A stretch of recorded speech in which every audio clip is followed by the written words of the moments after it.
What's up, everybody? My name is Jacob, and if you didn't know by the festive decor behind me, the holidays are upon us. We've got garlands, tree ornaments, tree stars, candy canes. Oh, whoa, that is one big present. I wonder who it's for. To Jacob. That's me. I got a present. Who's got a present? I'm got a present. But before I tear into this bad boy, let me tell you what we're talking about today. It's simple. We're talking about Christmas! Christmas is celebrating Jesus, God's greatest gift. Everybody likes gifts, am I right? Especially when they're all wrapped up with a big bow on top. Let's see what I got. Oh man, I hope it's something cool, like a new pair of shoes. Or I hope it's like one of those headphones that cancel out all other noises. Cool. No, I hope it's a little puppy, like a basset hound. And then I could put a little hat on top of him and we can solve mysteries together, dude. What do you think, my dear Watson? Is the game afoot or is it afoot? Yeah, that's what I hope. Okay, no, this is what I hope. I hope that it's a trunk full of cash. Then I can buy whatever I want for Christmas. You know something? Hope it's a really cool thing. It can be like the light in the darkness. Today's story is about a time that may have seemed pretty dark, but then God gave his people something to hope for. I can't wait to see what's inside, but I'm gonna wait. Patience is a virtue, Jacob. See you in a few. The Bible. It's 66 books of history, stories, letters, and poetry that fit together to form God's one big story. The epic adventure of how he created us and loves us so much that he made a way to rescue us. As we travel through the Bible, from Genesis to Revelation, we discover people who met God and found their lives changed forever. Now, for an amazing story, inspired by the book of Isaiah, chapter 9, verse 6. Jess stared out the window at the ice beating down. Every holiday plan for the weekend had been canceled. And to top it off, the school had just released Jess's most recent grades. A D in language arts? What happened, Jess? I don't know. You're such a good storyteller. I can't make all the words work out when I try to write it down.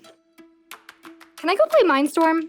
Hun, you need to read for an hour first. An hour? I thought it was 30 minutes. Your teacher and I talked. We think a little more reading time will help. Jess glared. I don't have anything to read. You've got an entire bookshelf in your room. Those are little kid books. Then look at Emma's bookshelf. Emma was Jess's older sister, already in high school. Fine, whatever. Jess stalked upstairs to Emma's room, peeked inside. The room was empty, but everything was neatly organized. Emma had even done all of the colorful artwork on her own walls. Miss Perfect. Jess sighed. Everything seemed to come easily to Emma. Writing, math, friends, life. I'll probably be stuck in 5th grade for the rest of my life.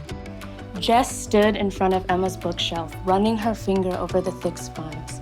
At last, a swirl of color on the bottom shelf caught her eye. Comic book Bible. Huh. Jess thumped down onto the floor and pulled the book off the shelf.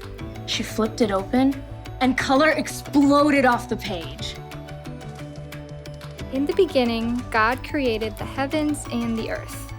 The images of creation were vivid and detailed, as if she were right there. Pretty cool. Jess found herself drawn into the familiar stories, seeing and hearing them in a brand new way. Moses and the Red Sea, the fall of Jericho, David and Goliath. Esther boldly approaching the king. David's incredible poetry in the Psalms. The Lord is my shepherd, I shall not want. After the Psalms, though, Jess paged into unfamiliar territory.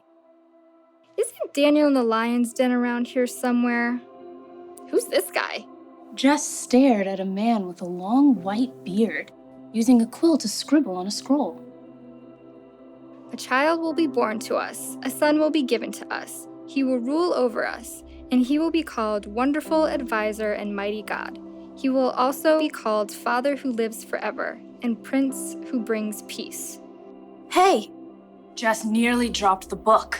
She glanced up to see Emma standing in the doorway. What are you doing in my room? Mom said I could pick a book. Well, ask next time, okay?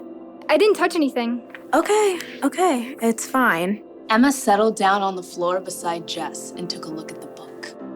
Aunt Chris gave me this book when I started high school. It's pretty cool.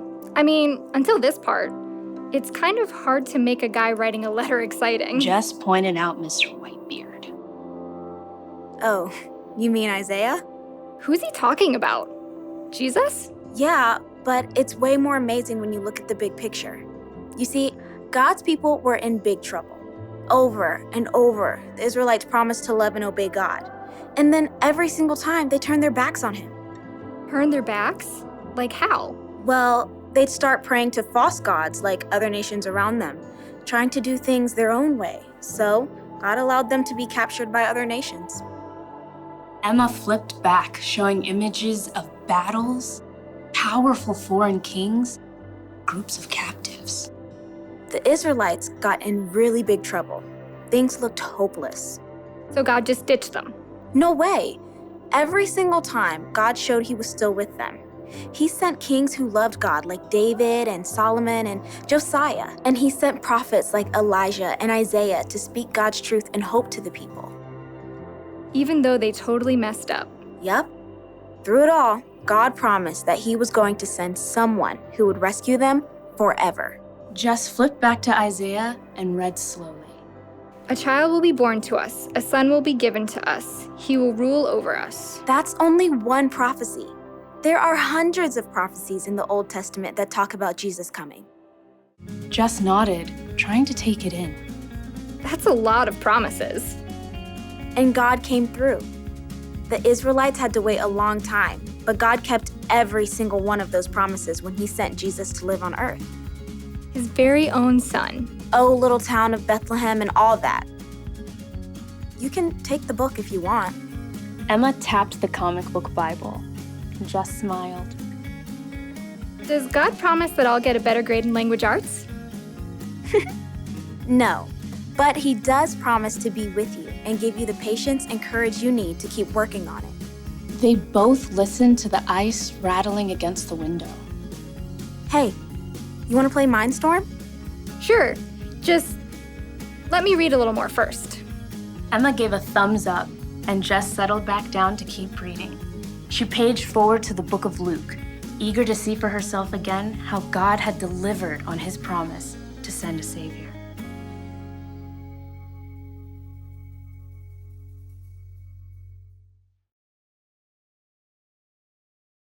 Okay, so hundreds of years before the very first Christmas, it felt like God's people were in the dark. They dealt with bad kings and wars with other nations. They'd been taken captive and removed from their homes. They needed help. They needed hope. You may not know exactly what that's like, but you've probably been through a dark day or two. Trouble at home, trouble at school, trouble in the world. Sometimes you need a little hope to get you through it, to help you cancel out the noise. Well, the good news for God's people hundreds of years ago turned out to be good news for us too. God promised through Isaiah that he would send a baby who would one day save the world. And around 700 years later, God kept his promise when Jesus was born. Listen, if it takes you or me 700 years to keep a promise, that probably wouldn't be too cool. God's different. He's been here forever, and he'll be here forever. So 700 years is like, sometimes with hope, there's a little waiting involved. One thing's for sure though, when God makes a promise, he keeps it. So when things are dark, know that God promised to send us a Savior. When you're lonely, know that God promises He'll always be with you. When you're sad or hurting, know that God promises that there's going to come a day when there will be no more pain and no more sadness. Isn't that something to hope for? So here's the one thing to remember today. We can have hope because God keeps His promises. That's a little gift of hope for you this Christmas. Oh yeah, my present. Let's see what we've got. Ugh. Do not open till Christmas. Oh man, looks like I'm gonna be hoping for a couple more weeks. It's definitely not a puppy. I'll see you next time. Woof, woof.